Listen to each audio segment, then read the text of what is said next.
it twice. All right, welcome to the Righteous Kinda Podcast. I am your loyal host, Tommy Tom, aka Big Tom, Big Tom. Big Tom. aka Tomas for all my my Latinas. And I am here today with two of my favorite people in the entire world, right? So I started this podcast to talk to interesting people who are doing interesting things in the world, right? But there is, and I'm biased, clearly, right? But like, to me, when I think about the people I grew up with, I feel like there aren't too many people in the world that are more interesting than the characters I grew up with, right? And it has always been a dream of mine to like get to a point where my platform is big enough that I can start introducing the world to the people who made me who I am, right? And because we were in a gang, right? Is that okay to say, Go George? ahead. I mean, Yeah. We were in a gang growing up. very true. We were gang members. You were more gang member than I ever was, and Curtis, for sure, more gang member than I ever was. But we were in a gang, and a lot came from that. And I think that what I would love to explore in this first segment of the Righteous Kinda, aka Granada Road podcast, is how did we grow up the way we grew up and turn out to be good people? Because both of you individuals are doing really amazing things in the world. And if I think about who you all were as young gang members, Jug, do you remember? Oh, There's boy. gonna be a lot of do you remembers in here, man. But like, so anyways, I got my guy Jug here, George Campbell the third, right? Yes, sir. And then I got my boy Curtis here, and yeah, we all grew up together. So Jug, I'm gonna start with you. I'm gonna talk a little bit about the work you're doing now, Okay. right? So you, at some point, went into the military. 1997. 1997. After about 3 times at college and dropping out 3 times. I was like, I got to do something. And so ended up joining Uncle Sam's Army, 1997 to 2000. Yeah, that was major. Do you remember that, Curtis? Yeah. That was kind of major for me because I was like, what? Like, you're going to the Army? That didn't seem like the trajectory that anyone would go. Right. Yeah, and it was just a kind of all out of options type deal where I tried a few things, tried to play football in junior college, and you know what was amazing about that is I didn't realize how hard it was. Okay. Like we would be going to work out at 5 a.m, and then you got practice on the field after that, and then you got to go to school. Yeah. I was like, wait a minute, Yeah. I don't know if that's for me, and so I made the dumb decision to join the Army. Which He said dumb decision. it doesn't. Was It's the Ar- hard, and now I'm going to join the Army. It doesn't kind of flow. Well, I was gonna say, was the Army less hard than that?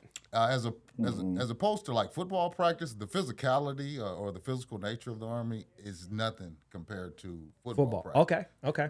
Yeah, so that part was easy. It's the being away from home, the being alone, out on your own for once in another part of the country that you're not familiar with. That kind of stuff was hard. My grandmother passing while I was in the Army, that was hard. You know, not being able to be around. Rest in peace, Bernie. Yeah, that was tough. And as you guys know, I was raised by my grandma, so not being able to be there when she was passing was tough. But as far as the physical nature of the Army, football practice has got it beat. There's a lot of long runs, not a lot of short bursts. That's which I think kind of now the Army's gone a different way, and they've kind of adopted that short burst kind of more cross-training physical mentality. Yeah. And they learned that in the first, wars of Iraq and Afghanistan war. They learned that, hey, these 10-mile runs ain't doing us no good. Yeah. We need to be able to More do some tactical, MMA right? type stuff. You know what I mean? Yeah, exactly. Yeah. Yeah. So. Did you ever do a tour? No, like I said, I got out in 2000. I joined in January of '97. I got out in January 2000, and I was only in there for 3 years. Do you wish you would have done a tour? You kind of have that because I was friends with a lot of guys that it did go to war, and you kind of have that, for lack of a better word, survivor's remorse, where you Okay, man, yep, my buddies are out there and they're going through the shit. Excuse my language, but they're going through it. You could cuss on there. Fuck. And I'm here at home, but also around the same time as that happened, I just had my first son, so I was like, you know what, it's more important that I'm here for him, and that kind of balanced out that survivor's remorse, survivor's guilt. But no, I don't wish that I went to war. It's interesting because it's weird. It's weird how I, as an adult, I romanticize certain things. And I think some of it has to do with being a father as well. It's like when you become a father, for me, protection became the most important part of who I was as a father, right? Providing and protecting, but protecting for sure. Yeah. And then when you think about protecting, it's like, all right, well, I don't have any technical skills in protecting anybody. Like I could fight kind of. Well, growing up where we grew up, you had to know a little bit. Yeah. But like you said, like, MMA, you fight someone who knows jujitsu, you're done. You're done. You know what I'm saying? Done, yeah. So there, but then when I think about like military, like Jug, I don't know if you know this, but like I own a small arsenal. Yeah, you told me. I do. You told me. I have a small it's a medium. It's a medium. And you know what's funny about that? What? I got 2 guns. I got a little pocket, little pocket 380 and a shotgun, and that's all I got. Yeah. So in the military, so let me kind of be clear about something. I was a fueler in the military, like in the there's Army, different jobs, right? Army, You weren't a shooter. Army is pretty much a microcosm of the world. So any job that you have out here, you kind of have that in the Army. So I refueled helicopters and tanks and stuff like that. I wasn't fighting anything. And the only weapons that I really got training on were the weapons that we were issued, M16/AR-15, the same thing, and the M60 machine gun. So other than that, I don't have any like weapons training or anything like that, or tactical fighting. Like you don't know how to tactical fight. Yeah, we do like we did hand-to-hand combat for like a day in boot camp. That was it. Yeah, it's a day, and so my fighting skills came from Granada Road, not U.S. Army. So you want to know? I'm not gonna do that. I was gonna tell a story about Cuckoo one time. You know your cousin Cook, and when he had a long gun, and it was one of those, right? Okay. And I remember watching him do this. I shouldn't. I think the statute of limitations is over, right? But I remember like guns are different. Like all the guns are different, but because one doesn't mean you know all. Exactly, guns. Yeah. And so but that's what I was kind of saying is like sometimes I have this like romanticized like desire to have done a tour so that if some shit pops off, like I know how to at least organize something in my community to like I think about zombie apocalypse or like what if like during the Trump that election, there was a time that was scary. I was like, it might be people in the streets with guns and tanks, purge style. Yeah. I mean, the first rule of a gunfight, you got that down. Yeah. Have a gun. Have a gun. Yeah. And so, I mean, I got a couple. Yeah, all else there is instincts and survival. Yeah, that's crazy. But now, fast forward, you are doing work with vets in the community. Talk a little bit about what you do with the vets. So my day job is I work for the Arizona Housing Coalition, and I run a faction of that called the Arizona Veteran Stand Down Alliance. Okay. And the Stand Down essentially is a resource fair for veterans. So it's like a all-in-one, one-stop shop for veterans experiencing homelessness, housing insecurity, court, trouble with the court, trouble with their license. So what we do, and we have 16 of these throughout the state. the biggest one here in Maricopa County is actually one of the larger ones of its kind in the nation. There's a lot of vets here in Maricopa County, if you didn't know. But essentially, what I do is we organize these resource fairs across the state. So I was just telling Kurt before we started, I travel all over the state. Yeah, I see that. From every corner to host these events. And I don't do it myself. I have teams of people that run and organize because they know what's in that area better than I do. Yeah. And I kind of just come and kiss babies and take pictures. You're the politician of it. Exactly. Yeah. And also just kind of make sure everything's going smooth. But the one here in Maricopa County that's at the state fairgrounds, I run that with a team of mine. And essentially, like I said, it's a resource fair. We call it a stand down. The stand down is a military term, and stand down is a time of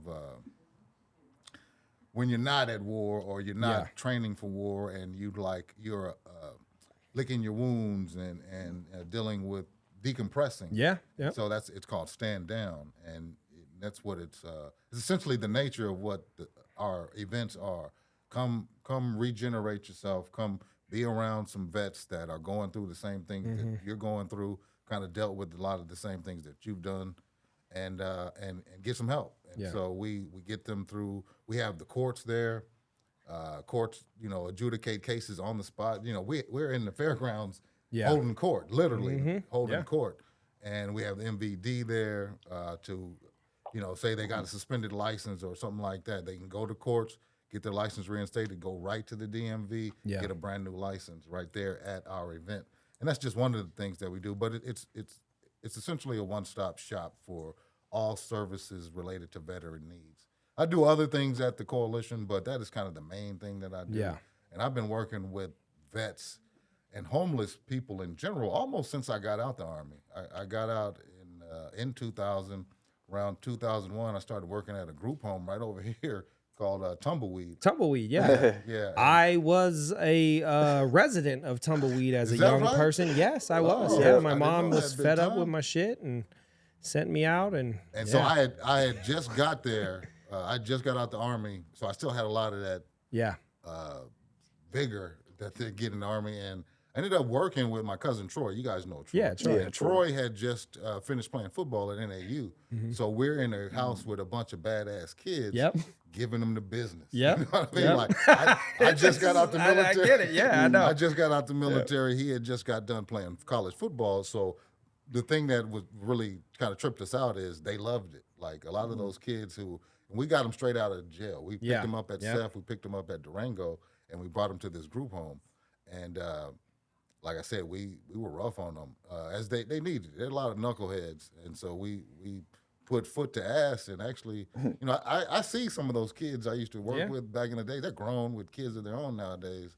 This was 20-something years ago. Yeah. So that's when I started working with homeless individuals, and kind of have been in that realm ever since. Yeah. But for the last 10, 12, 13 years, I've been working specifically with homeless veterans. Yeah. I used to run a rehousing program called SSVF, which is rental subsidy programs for homeless veterans. So we get them off the street, we rehouse them. Yeah. Rapid rehousing is what they call it. And we'd offer short-term rental subsidy and kind of wraparound services, case management, mental health therapy, things of that nature, and kind of get them back on their feet and then on to the next family. Yeah. So that's like I said, for the last 13 years, that's what I've been doing is working specifically with homeless veterans. That's important work, and I commend you for that. I think it's interesting, and I wanna wrap back around at some point to talk about like how does one who grows up in the environment that we grow up in find themselves in a career of service. But before I do that, I want to talk about Curtis's. So Curtis didn't go to the military per se. He just told me that. I didn't know he didn't go to the military per se, but Curtis did go to boot camp. Yep. And I believe that's where you got your GED. It is. Talk about how old were you? I was 17. 17 years old. 17 years old, so it was 97. And how did you, what happened? I remember this very vaguely. Like, I just remember you disappearing. Like, I was like, did something happen to Curtis? And Khalid was like, he's in Followed boot after, camp. And yeah. you know Khalid was a notorious liar. Yeah. I was like, he's not in boot camp. But what happened? How did you end up in boot camp? So what it was is that from my freshman year to my sophomore year, I just didn't go to class. You didn't go to school? I didn't go to school. Yes. If I went to school, it was to meet up with everybody from the hood. Yeah. Smoke, drink, whatever. Yep. Smoke a went. But yeah, just basically go to school, mess around, and also I think it got worse when the whole fighting got into play. Yes, there were riots in high school. So yes, after all that, the advisor had called my mom, had her come down. He's like, if we keep him here. Was it Mr. Mackey? I don't remember. Okay. I don't remember his name. Sorry. All right. But I remember him saying, if we keep him in school, he's not going to graduate till he's 21. And at that time, I thought that was a grown-ass age. So I was like, I'm not going to be here till I'm a grown-ass man. Yeah. Like, you what could have else is probably there? dominated on the football field, though, if you had eligibility. Well, they don't let you play past 19. But I thought, oh, really? It doesn't 19, matter if you have eligibility? Yeah, 19. Because I still got 3 years. I think sometimes about going back. All right, so they send you off to boot camp. Well, not yet. My mom tried to get me to go to South. And that's when the riots was kicking off over there. She tried, because we lived on the South side. But I was catching the bus to North. Yeah. So they were like, where school's he coming from? And she was like, North. And they were like, nah, they're going to tear him apart. Like, he's just better off going somewhere else. So we tried to negotiate with the advisor. The advisor's like, nah, but there is this program you can take him to. And she sent me off to boot camp for like it was like a trial period. And we go there. I'm there for like a week. And they already giving me the business as soon as I get out the car. Like nothing polite, not warming you up. They just get straight to the shit. And I'm kind of just thrown off. I ain't used to someone just like a grown person just talking shit to me, like making me do all these things and making you say, sir, yes, sir, all that shit, you know, following all this chain of command type shit. And I think within the third day, I just adjusted really easy. Like it just came second nature, waking up at 5 a.m, getting ready for PT, going to school, of course, going on field trips and all that shit. So after that period, they pretty much let me know, like, if you want to come back, you know, be expected to be here for some months, you're not going to go home, et cetera, et cetera. So I already looked at what was going on. I already knew if I was going to be around Khalid and everybody else. Yeah, I wasn't gonna be on point. Not giving Khalid the business. No, it wasn't just Khalid, but you know what I'm saying. Just our group of friends. He's a great dude, yeah. Where our group of friends were, it was just like if I stay around that shit, I know I'm gonna keep fucking up. So it's just like, let me focus on what's important right now. And plus, my mom, like people who know my story about my dad, like my dad was murdered a month before I was born. Okay, and he served in the Navy. Yeah. So like his life being taken away from like racism in that branch, you know what I'm saying? So my mom would guilt trip me by saying, you know, be careful out there, the only thing that your dad left me. So that would always ring in my ear. So it was just like, just do it for her. Like, fuck what I'm thinking, you know, because I didn't want to be away from my friends, but it was just like, they could wait, like this is more important. So went there. I think that decision, one, I want to say shout out and rest in peace to your mother, right? Because, you know, your mom was kind of legendary in the hood, right? She saved my ass. Like, I was in the 7th grade. I don't know if you know this, but I got drunk over at George and Vaughn's house. Remember those guys? Big Vaughn, And I was in the 7th grade. And somehow I ended up from there to Curtis's house. And Curtis's mom called my mom and was like, look, Thomas is here. He's inebriated. I'm going to let him stay here because if he goes home, you're going to kill him. Right? Which was true. But anyways, your mom was like, she was not with the bullshit. And I think that you, because Jug, you're a generation older than I. So you're one of my OGs, as I consider. Curtis and I grew up together. And that going to boot camp was, I think, one of the turning points in your life for the better, right? Because, you know, in a lot of ways, you came back from that, one, with a GED, and two, with a different perspective on life, which has allowed you to become the person that you are today. Yeah, because there's no reason why either one of you should be in the positions you are today. I definitely agree, especially like having military grandparents and stuff. Like my grandma was in the Army too, so it wasn't. That's what I'm saying. I think that's why it wasn't so hard to adjust. Yeah. Because it's like I'm used to saying yes, ma'am, and respecting my elders and things like that. But I think them just taking me out of my element, taking us out of the element, taking me out of my element, that is key. Is what really was like, oh shit. I've never been to Flagstaff before. I've never been to the Grand Canyon before. I've never been anywhere outside of my area. And even then, like when you think about the Boys and Girls Club when we were younger, like they never really, or at least for me, let me speak for me. Like I never really got put in a position to really think different. Yeah. And like that's why when I came back, everything was kind of like, I'm not afraid of peer pressure. Like I'm not trying to, like, you know what I'm saying? Like if my friends try to get me to do something, I have enough confidence within myself to be like, nah, I'm good. Yeah. Like, you know what I'm saying? Like when everybody was smoking, I'm the only one sober in the group. You were sober for. I do remember that about Big Kurt. Kurt was sober after the military. Yeah. We were products of our environment. And so like, think like at Jug, how old are you now? 47, just turned 47 in May. Yeah. Happy birthday. Happy birthday, Curtis, bro. you're 43, I'm 43. Yep.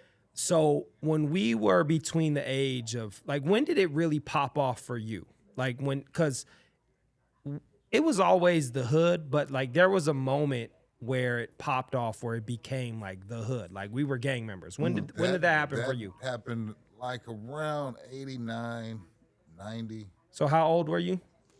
When I got put on the hood, I was 13. 13. Yeah, I was 13 years old in front of see, I don't know this. We used to have this.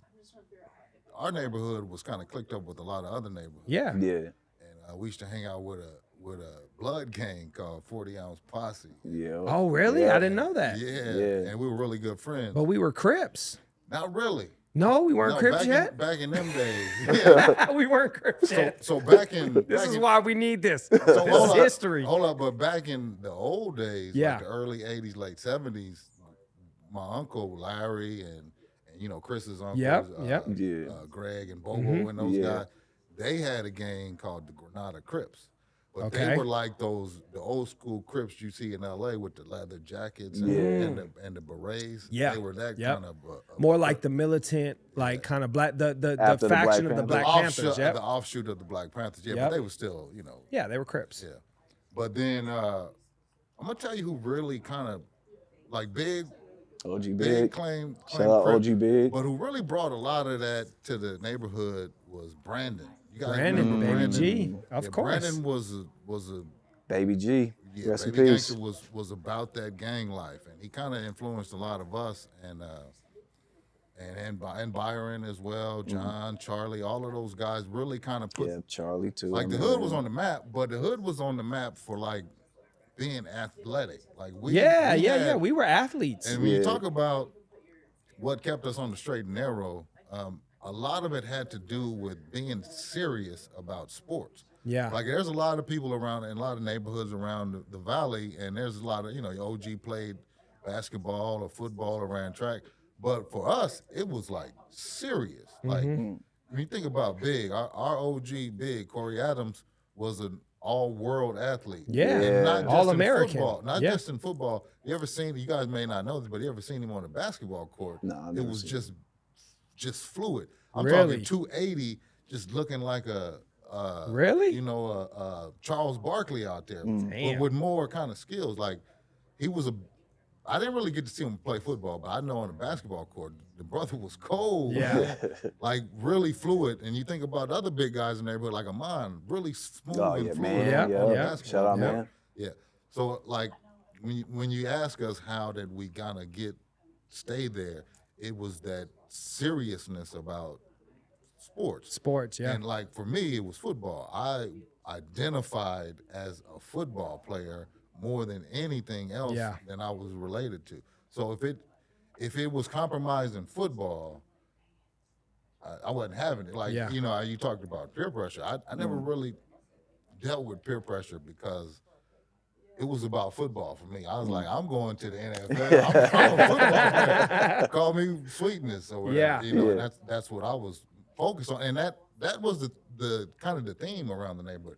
When you think about it, like look at yourself, look at you guys, look at you and your bro. Great athletes that came from, and it was kind of forced upon us because you had to have those skills in our environment. Like, yes, I was just saying before we started, you had to be able to roast and get Yeah. roasted. get roasted, You get got to be able to roasted. roast and get Yep. roasted. You got to be able to fight, but you also got to be able to run fast in case If it got crazy, fight, yeah. Or the police. Exactly. Or the exactly. police. Yep. Exactly. So those are kind of the skills that were developed from our environment, but it was the seriousness about sports that I think kept all of us kind of on that. Remember, I grew up in the 80s mostly. By the time that 90s came, I was 13, 14 years old. Yeah. And the 80s was crack. That was the crack epidemic. And it kind of hit a lot of our older homies in the neighborhood, and we got to see that, which was it was bad for them, bad for the environment, but it was good for us to see them fall like that, because then we're like, no, that ain't me. That's not what's gonna happen. And so, regretfully, like I said, they had to deal with those hard times, but it served as a lesson to us to focus, and, not graduate from weed to other stuff. We drank and smoked. Trust me, we did all that, but we never graduated. Or most of us didn't. Most of us never graduated. And I'm not talking about from high school. I'm talking about graduating. We didn't. It wasn't what they call it, the gateway drug. Right. Yeah. Right. Yeah. I always used to laugh at the concept that weed was the gateway drug, because I was like, man, I get too high off of weed. Right. I was like, if there's a higher than this, I don't want that. I'm cool. I was like, I'm cool on that, that, because there's been plenty of times where I was high and was like, I don't like what I'm experiencing right now. I can't feel my feet.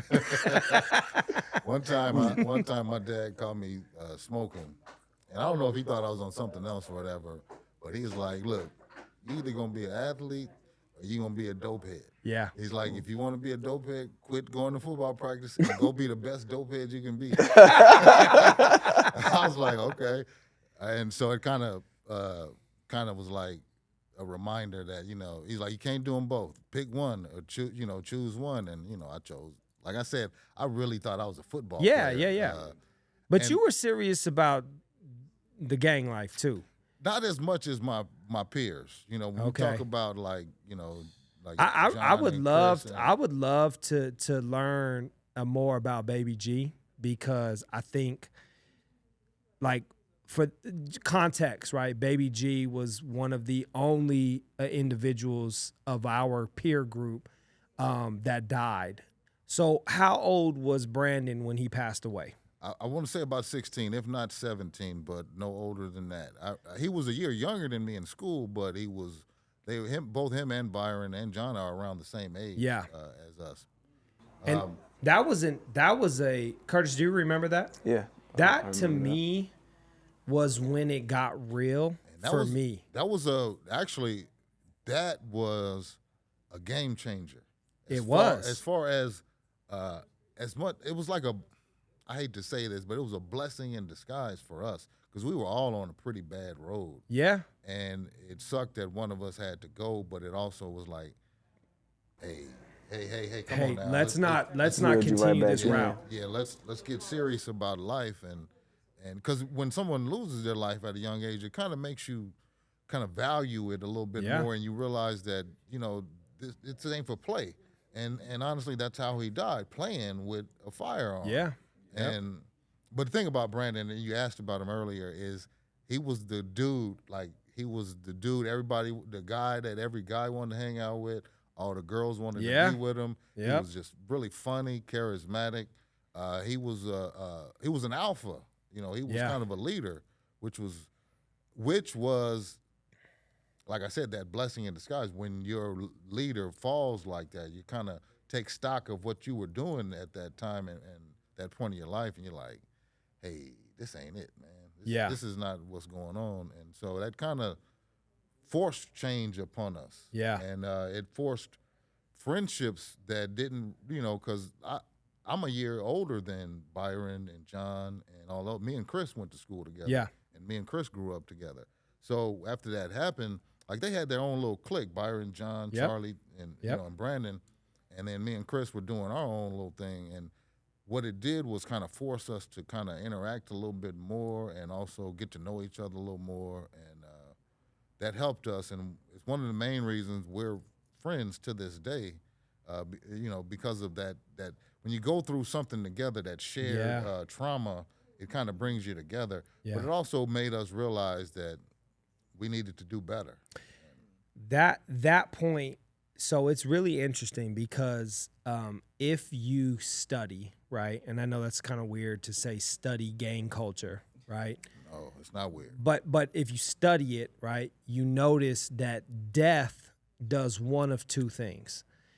It either changes you drastically in one direction or it changes you drastically in the other direction. And a lot of times it changes you in the direction of more death, right? That's one of the things about our neighborhood. It's kind of interesting. And I'm going to say something that's going to sound weird, but like, because from an ego standpoint, when you're growing up in gang culture, the more people that die, the more notoriety you have, right? The more teardrops, the more notoriety you have. But like for us, when Brandon died, and I was young, like I wasn't even like I personally was not a part of the gang at that point. By default, we were in the neighborhood, but I wasn't doing gang shit. I wasn't throwing up gang signs at that particular point.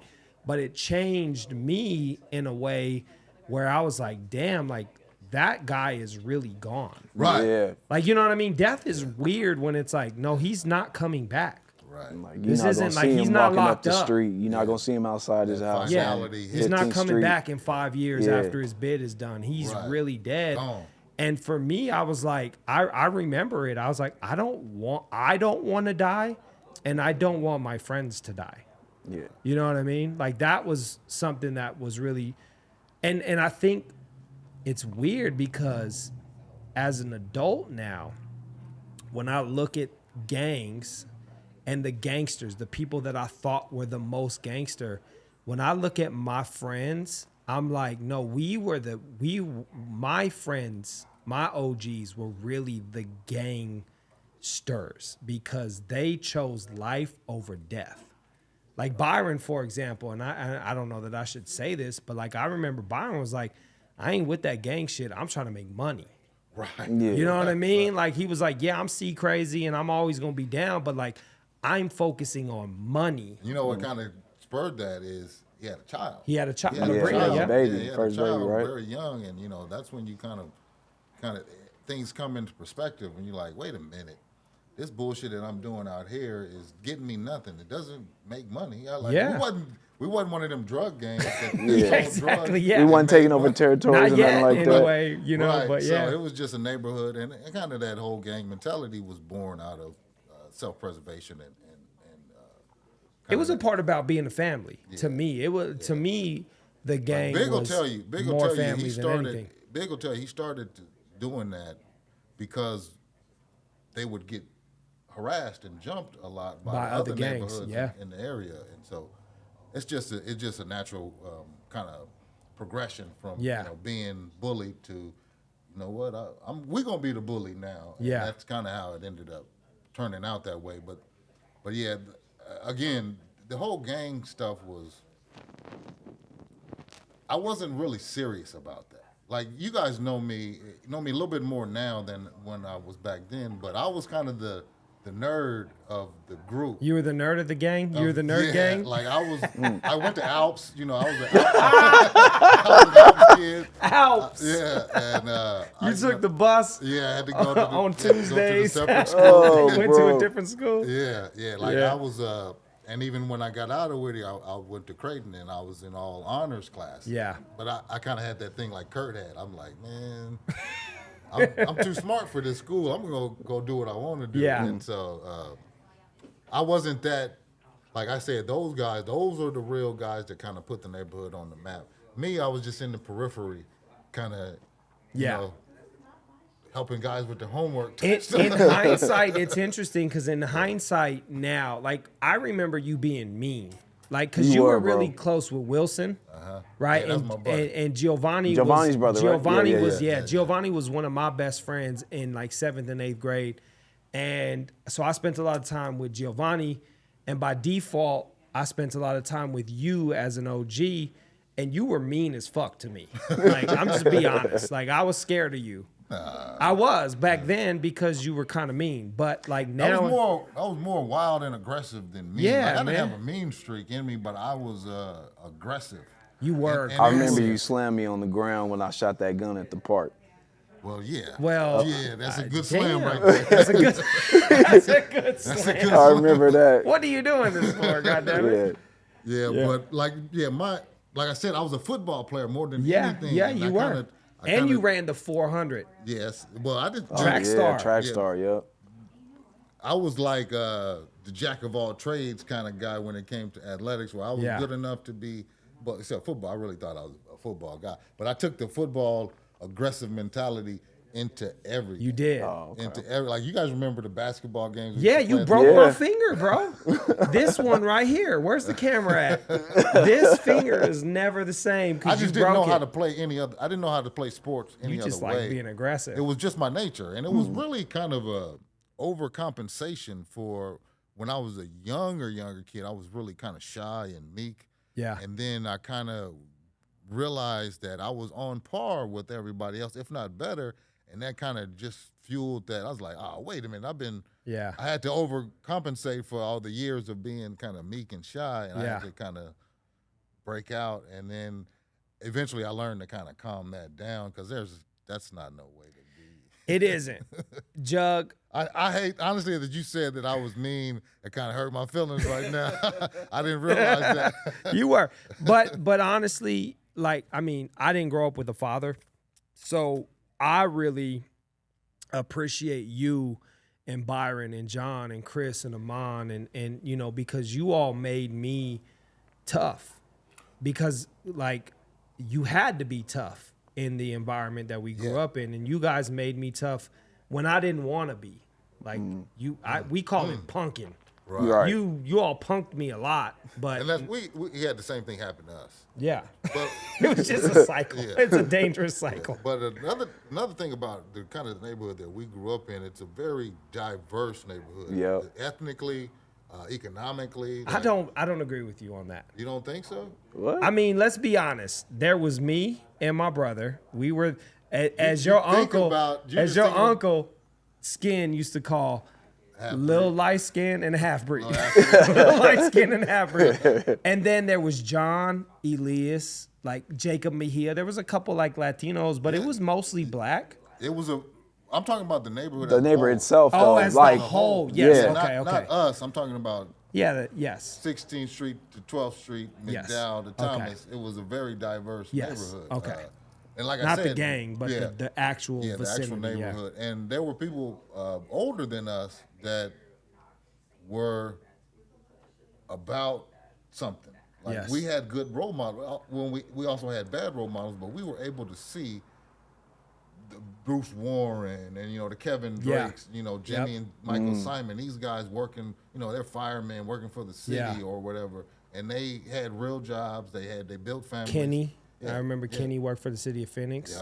Chris's cousin. Yeah, all of, and we had a lot of good examples to follow as well. So it wasn't just a kind of a hood type neighborhood. We that's why I meant when I talk about the diversity. I talk about that we had a little bit from every kind of level. Yeah. Like we had some of us on food stamps. Some of us got the new shoes every week. And, there was a lot of Curtis with the Jordans. I know Kurt. Hey, Jordans. I had to wear some Jordans today when you said Kurt was coming. Oh, I was like, let me pull out some Curtis J's. used to have the J's, man.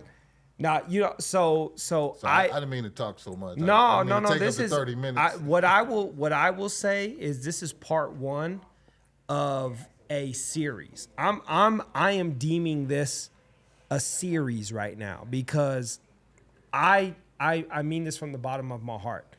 I am who I am, and the success that I have in my life, right, is because of the people that I grew up with. Like there's no way that I will ever deny that.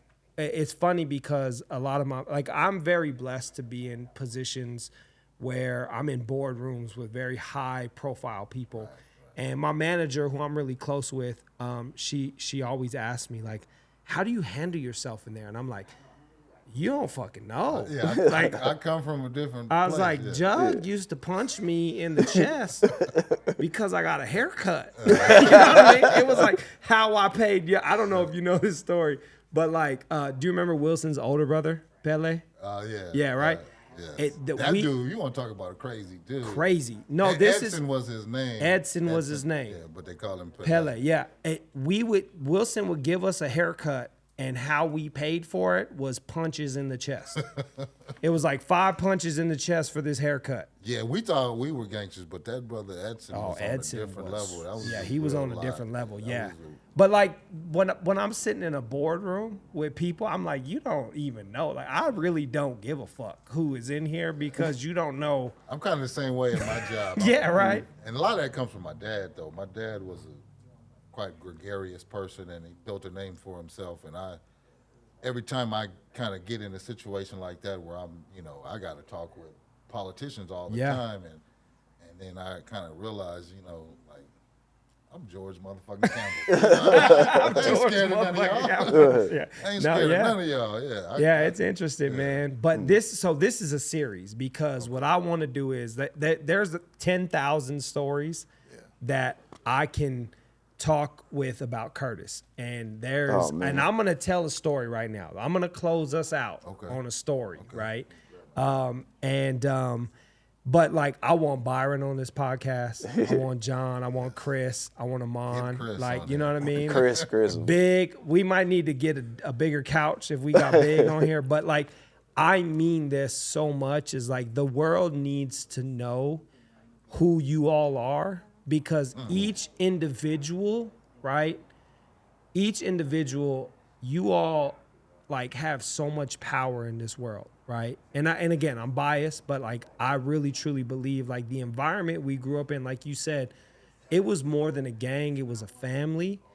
And somehow God, right, and I'm not a super religious person, but somehow God saved us so that we can do the work that we're doing. Because like I said, like circling back to like, how did you go from Jug, the kid going to Alps, balancing gang life, punching me in the chest because I got a haircut, you know what I mean? That's funny. I don't remember that at all. I don't remember that. I don't remember punching you in the chest, funny. Right? Yeah. Okay, but how do we go from that to being, one, alive, and two, giving back to the community, right? Because that's the weird thing is like when you survive that kind of stuff, generally speaking, the last thing you want to do is dedicate your life to service to others. You're like, yo, I survived. I did my bid. I'm trying to live the best life possible. But you know what's crazy is, I mean, interrupt. No, please. But people and the work that I do, I'm in that kind of world, and you are too. But those of us that have kind of been through that are the best people to kind of help navigate 100%. Someone through that. 100%. So I but it's not lucrative. No, and that's the thing about it. He said no. No, it's not. It's you get paid in reward gratitude. Gratitude, not money. Yeah. Not money, yes. Yeah. Jug, do you remember? All right, this is the best part of this. Do you remember the night? All right, you were driving through the neighborhood. I was driving through the neighborhood. Somehow, your car and my car crossed paths at Coronado Park. And we were like, we rolled the windows down and we're like, yo, you want to smoke? Right? Do you know where I'm going with this? No, I don't. No? This might be the best story of your life right now. Jug said, do you want to smoke? I said, of course. We were both individually driving around the neighborhood smoking, right? We stopped at the park. We're smoking. Like, we're right there on the corner of 13th Street and Palm Lane, right? And right by where the Coronado Park sign is, right? Okay, yeah. Right? And then a car drives by. Oh, I do remember this. You do remember? Yes, and there had just been a couple of shootings yes, in the neighborhood. Yes, there had been a couple of shootings in the neighborhood, right? Man. So a car drives by, it stops. Jug says, do you see that car? I said, I see him. Right now, mind you, for those of you who haven't smoked, right, sometimes smoking makes you a little paranoid. But also growing up in the hood, old school Reggie really makes you paranoid. like growing up in the hood also makes you a little paranoid. So the car stops. We're like, "Do you see that car?" Like, yes. Then it drives off. All right, we're still smoking, and then all of a sudden the car comes back, and we're like, "Damn, man, what's going on?" Right? Car takes off. Then the third time the car comes back, and I go to my car. I'm like, "Hey, I got a gun in my car." Right now, I say that not as a tough guy, but as a like, fuck, I might have to use this. I might have to use this. I go to the car, right? I get the gun. I remember this as clear as day. I get the gun. It had one of those safeties on the side. Yeah. I click the safety off the side. I'm hiding behind the wheel well. Jug's hiding behind the Coronado Park sign. And we're like, he's like, "Thomas." I'm like, "Yeah." He's like, "What's going on?" I was like, "I don't know." I had nothing. I had nothing but my word. Jug didn't have no weapon. So, like, he's naked out there in the streets. Yeah. And then all of a sudden, the car, like, backs up. It, like, stops, and then it backs up, man. And I'm like, in my head, Curtis, I swear, I'm like, I'm going to have to shoot someone tonight. This is not what I want to happen. I'm going to have to live this gang shit. And all of a sudden, the car, like, I'm hiding, though. Like, that's the thing about it is, like, a real gangster would have just stand popped up, off. Just go with it. I'm hiding behind the wheel well of my car. And then the car, like, doesn't see me, and it, like, takes off, right? And when it takes off, I'm like, "Jug. Gone. Jug." I was down the alley, hiding behind the trash can. Curtis, I swear to God. I was down the alley. I swear, I was like, but the problem is that, like, as a friend, you're like, do I leave him? Like, I don't know where Jug's at. I don't know where Jug is at. I couldn't do nothing. Yeah. And so I was like, fuck it. I got in my car, man. And mind you, like, we're high, right? So I get in my car, man, I take off. Now. And then all of a sudden, like, I'm going home, and a car's coming up behind me, and it's like flashing the beamers, and it was Jug. And I was like, "Oh shit, this is the car that's coming to kill me." And Jug comes, man. That's funny. That is the essence, in my opinion, of like when we're sitting in boardrooms and we're doing the work we're doing as like 47-year-olds, and it's like, how do you handle what just happened? And you're like, man, you don't even know. Right. You don't even know. And I've been involved in situations before that. Yeah. It wasn't no, let me see what he's about to do. It was, that's happening. You stopped? Yeah. I know. It was, when I'm sitting there naked, I'm just like, man, I'm out. But I can't do nothing but get shot. But this is where I'll close that out at, because this is a series. We're coming back. Okay. We got to come back. Okay. But this is where I'll close that out as. This and that is why we were so fucking good at athletics. People don't know we were training when we weren't even training. Right. We had to jump fences and run the 100-yard dash. The 400 to get away from potential death. Burritos back to the neighborhood. Oh, man. I know, man. Hey, look, I'm going to say this because we're grown-ass men. I love you guys, man. I really do, man. Love you too, bro. You too, big time. You guys are like, Jug, Curtis is my peer. Jug, you're my OG. You're a big part of who I am today. And Curtis, you're one of my best friends ever. And we're going to do this again. Definitely. And we got to tell some more stories. More tequila. I got more tequila. And Curtis, I'm going to tell you the story about when we were walking home from Coronado. So this is a cliffhanger. We were walking home from a football game. And remember Michael Reese threw the rock at the car, and then the car started shooting. And then Khalid was like, "Oh, cut, they got me." Khalid got shot? No, no, he was lying. And we were like, after it happened, we were like, "Oh shit, Khalid got shot. Like, this is real." And he was like, "I'm just playing." That's funny. He was like, "I'm just playing," and I was like, "Man, I hate you so much." Nerves like that. So there is literally 10,000 stories I could tell, man. Funny. And so thank you all for being on the podcast. Thank you for inviting me, big time. Yep. I appreciate it. Here we go. We're gonna have our outro music, and we are out. All right, man. That was easier than I thought, bro.